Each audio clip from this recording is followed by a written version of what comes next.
ওনার 10 বছর ধরে মাথা ব্যথা। আলহামদুলিল্লাহ মামুন হোমিও সেন্টারে ওনার মাথা ব্যথা 5 মিনিটের মধ্যে কমে যায়।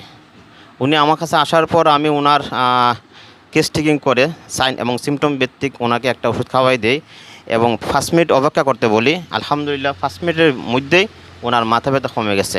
আমরা শুনবো ওনার কাছ থেকে যে ওনার মাথা ব্যথা কত বছর ছিল এবং কত মিনিটে ওনার মাথা ব্যথা কমছে। আপনার মাথা ব্যথা কত বছর ধরে ছিল? এটা একটু লাগান। 10 বছর। 10 বছর ধরে ছিল। জি।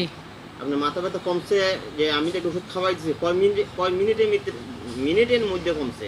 5 মিনিট। 5 মিনিটের মধ্যে কমছে। জি। আপনার নামটা? হুসনা আক্তার। বাড়ি বলা যাইব? ঠিকানা? জি। শাইস্তাগঞ্জ। শাইস্তাগঞ্জ থেকে আসছেন না? জি। তো আলহামদুলিল্লাহ 10 বছরের মাথা ব্যথা উনি কিন্তু অনেক চিকিৎসা করেছেন, অ্যালোপ্যাথিক